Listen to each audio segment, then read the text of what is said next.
शादी के पहले तो सारी चीज़ें, स्थिति, परिस्थिति सब कुछ ठीक था। शादी करने के बाद समझ में आया कि लड़का या लड़की का जो बिहेवियर है ना वो एबनॉर्मल है, वो ठीक नहीं है। आम तौर पर जैसा होना चाहिए वैसा नहीं है और उसकी वजह से बहुत सारी परेशानियां आनी शुरू हो गई। जी हाँ, abnormal behaviour and effects in divorce case. जरा समझते हैं, इस पर्टिकुलर वीडियो में बात करेंगे। नमस्कार, आप सभी ने शुरुआत अशोक पांडे के साथ लीगल एडवाइस में की है। इस चैनल के माध्यम से लगातार जो कानून की जानकारी हम आप तक देने का करते हैं प्रयास। इस वजह से नए हैं, सब्सक्राइब जरूर कर लें। कानून की जो जानकारी है बेशक आसान शब्दों में हम आपको पहुंचाने का करेंगे प्रयास। एक महत्वपूर्ण जजमेंट भी आपको बताऊंगा मैं जो आपके काम आएगा, और ये जजमेंट है सोना वर्सेस क्रम्भाकर वॉल्यूम 2 1995 डीएमसी पेज नंबर 657 का।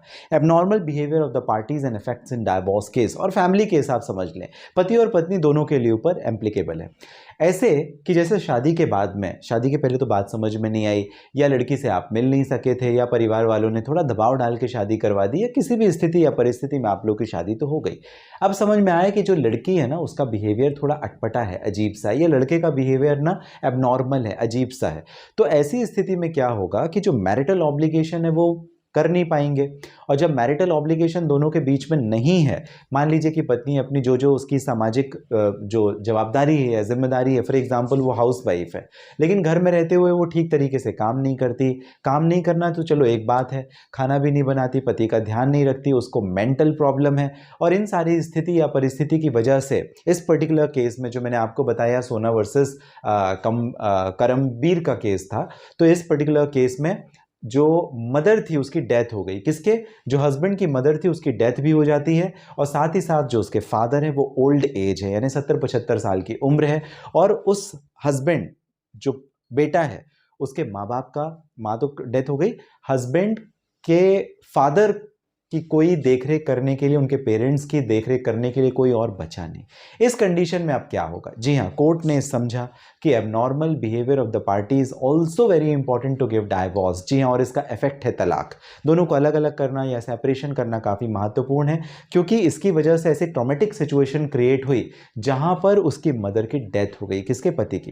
देखो, लड़कियों के लिए भी सेम केस एप्लीकेबल हो सकता है, लड़कों के लिए भी सेम केस एप्लीकेबल हो सकता है। आपको केवल कंडीशन और सिचुएशन समझनी है। मैं कोई ये फेवरेबल लड़कियों के लिए या लड़कों के लिए बात नहीं कर रहा हूं, मैं आपको एक केस की स्टोरी बता रहा हूं कि उसके अंदर क्या फैक्ट्स थे। तो इस फैक्ट्स में जहां पे मां की डेथ हो जाती है, पति ओल्ड एज, अपने पेरेंट्स जो उसके पिता हैं उसकी देखरेख करने के लिए केवल इकलौता है, वहां पर कोर्ट ने ये फेयरली समझा कि दोनों को अलग करना ज़्यादा बेहतर होगा, बशर्ते कि वो साथ साथ में रहें। और यहाँ पर जो सर्कमस्टांस थी वो एक दूसरे के साथ में अनबियरेबल टॉर्चर की सिचुएशन बन गई थी। इम्पॉसिबल हो गया था दोनों के साथ कि पति पत्नी के जैसे वो रह सकें। इस वजह से जो एबनॉर्मल बिहेवियर है, जरा अटपटा सा, अजीब सा बर्ताव, बिहेवियर, वो खासकर तलाक का आधार बना देता है। आता तो मेंटल क्रुएलिटी के दायरे में है, लेकिन इसको आधार बना के भी तलाक का एक कारण बनाया जा सकता है और बनता ही है। तो आपको ये ध्यान में रखना है कि जब कभी भी आपके पारिवारिक मामले होंगे, उन पारिवारिक मामलों में अनसाउंडनेस ऑफ माइंड, यानी जो पागलपन होता है, ल्यूनेटिक बिहेवियर होता है, एबनॉर्मल बिहेवियर होता है, वो काफ़ी इंपॉर्टेंट होता है। उससे भी आप तलाक का एक दायरा बना सकते हैं। पति भी बना सकता है, पत्नी भी बना सकती है, दोनों बना सकते हैं। और सोना versus Karambir volume 2 1995 DMC page number 657 का जजमेंट आपके काफी काम आएगा।